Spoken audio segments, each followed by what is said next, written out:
Hello everyone, today we're diving into the chilling mysteries that have shrouded the wild and remote landscapes of Alaska.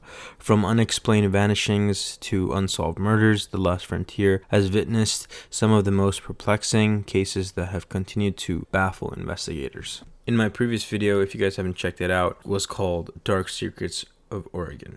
So we're going to call this series the Dark Secrets series. If you like this type of content, please like and subscribe.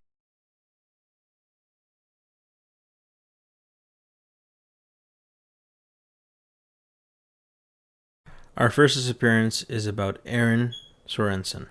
Aaron Sorensen was a 25-year-old man who had a passion for hiking and outdoor adventures. In August 2005, he embarked on a solo hiking trip in the Talkeetna Mountains, a rugged and remote area in south-central Alaska. His plan was to hike a trail known as the Kisugi Ridge Trail, which offers stunning views of Denali, the highest peak in North America, and the surrounding landscapes. However, when Aaron failed to return as expected, his family grew concerned. He was reported missing, triggering a search and rescue operation that involved Alaska State Troopers, volunteers, and search dogs. The search effort was extensive, covering the rugged terrain of the Talkeetna Mountains, but no concrete clues about his whereabouts were discovered.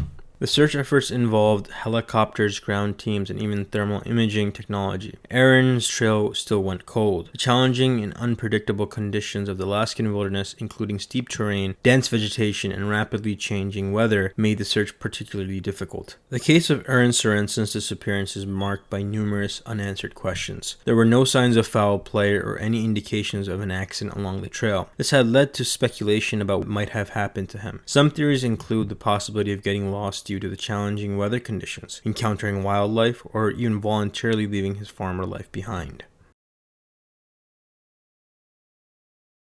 Our first disappearance case is about Michael LeMaitre. This disappearance takes place around a race. It's a similar race to something called the Spartan race. I'm sure that some of you have heard of it. It's very intensive, requires a lot of physical acumen. This race occurs every 4th of July in the town of Seward, Alaska. It's only 3 miles long, so it's pretty short in terms of a race size, but the problem with this race is not how long it is, but what the level of sea level it's at. It starts off at sea level, but as the race continues, which has to be run on an organized event since 1915, is a beast, with a 3,022-foot vertical gain and loss over icy and treacherous mountain terrain where runners pick their own way up and down. The average is 38-degree slope. While injuries aren't uncommon, no one has ever been fatally injured on this race. According to Michael LeMaitre's daughter, he was very physically fit, but he hadn't ever been on a mountain before. He won the lottery for getting into the race, and that was it. Before we continue, let's understand a few things about the race. Before this year, there was only 350 men and 350 women and 200 juniors allowed to compete in the race. But that year, in 2012, it was moved up to 400 in each of the men's and women's races. The race started on the 4th Avenue in this town of Seward. So in the beginning, it's just road, and then once you finish that, which takes around a few minutes, you hit what they call the mountain. For the first few minutes, it's very steep grade up a rock face, quite technical. You're using both your hands and feet. Then there's a dirt trail, which is also pretty steep. You have to use your hands and feet. For the next 24 minutes or so, it's just steep.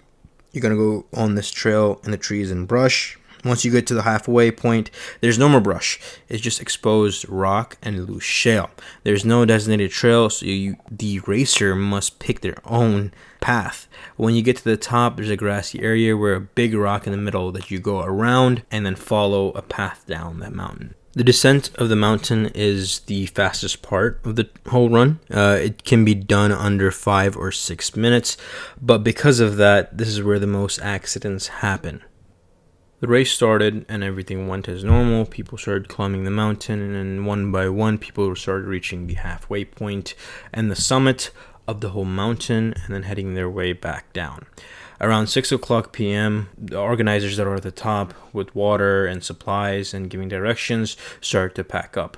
Michael LeMaitre was at the end of the line, and he was taking his time to come up. He was at the rocky point, and he was almost to the summit, At about 200 feet from the summit, one of the race officials heading down says he saw Michael LeMaitre, and he was still heading up. There was still quite a bit of daylight left, and Michael asked if he could still continue up to the mountain and finish the race. The race official agreed, as he had completed a majority of the difficult portions in the race and was almost to the summit. At that big rock, there are two trails, one that continues going down the mountain and makes you finish the race, while there's another one that just keeps continuing into the mountain range. And this year, there was record snowfall.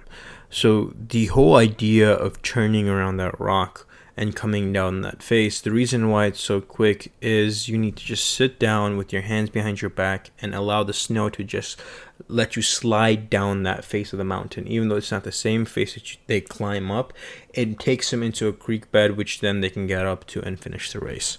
Michael's family were waiting for him, and when they noticed that he hadn't made it after every single other person had made it, they knew something was wrong, but they wanted to give him some time. They knew that he was of an older age, and it may take him some time to complete the race.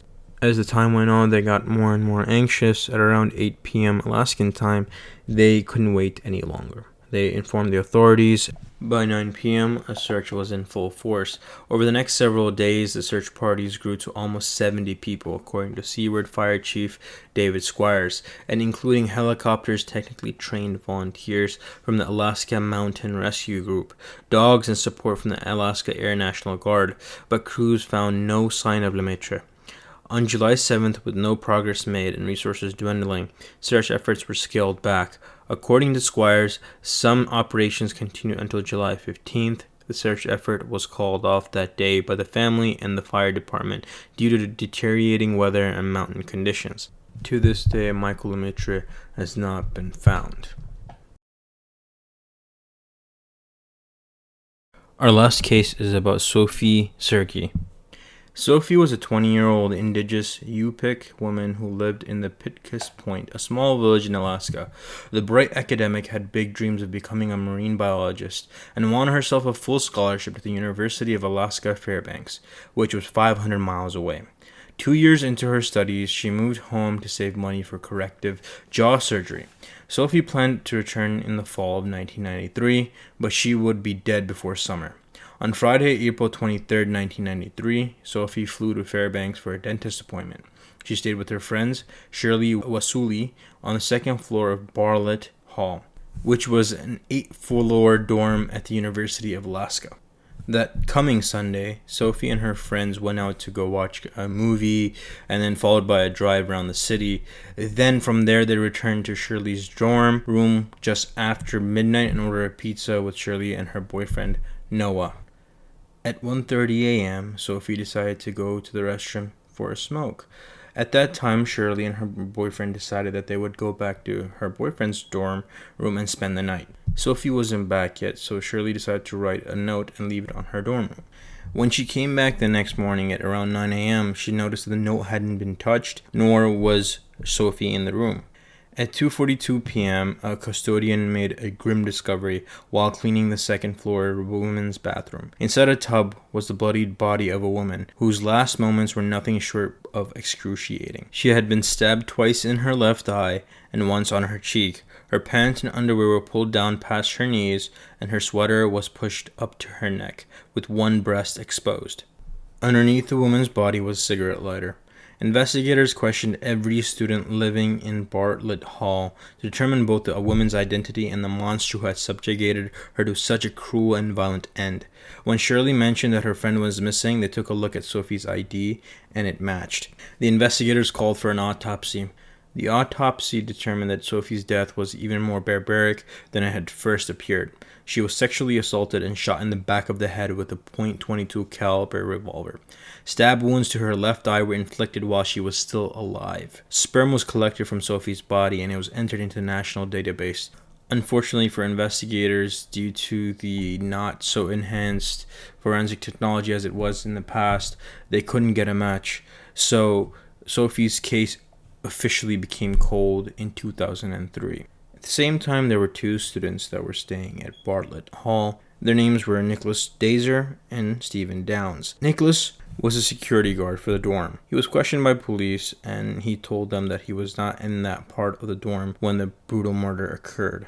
He was later fired from his position due to carrying a gun, which was prohibited by the school policy. In 2010, investigators wanted to look into Nicholas again. They questioned him again on the 17-year-old murder. Nicholas insisted that he never owned a gun while in college, but that was his roommate's, 18-year-old Stephen Downs. Nicholas also stated that Stephen had multiple other guns, which also included a .22 caliber revolver. When Stevens was interviewed, he stated that he was at his girlfriend's party on the 4th floor. He stated that he had never set foot on the 2nd floor. When police questioned Stephen's girlfriend, she stated that Nicholas and Stephen both were at the party, but were only there for a brief moment. In 2018, the case was handed over to State Trooper Randy McFerrin. In 2019, he asked Parabon Nanolabs, a DNA technology company, by creating a family tree using DNA found at the crime scene. The lab determined that the suspect was related to a Vermont woman who had voluntarily uploaded her DNA to GED Match. Her nephew was Stephen Downs. In 2019, Stevens was living in Maine. On February 13, 2019, Maine State Police knocked on Stevens' door and retained a swab from the inside of his cheek. When they jogged his memory of the then 26-year-old cold case murder with gruesome crime scene photos, Stephen responded, "I remember the pictures. It's terrible. Poor girl."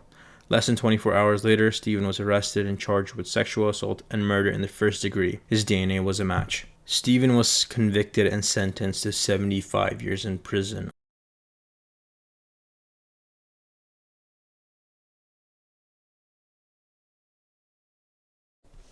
Once again, be careful, be safe, be aware.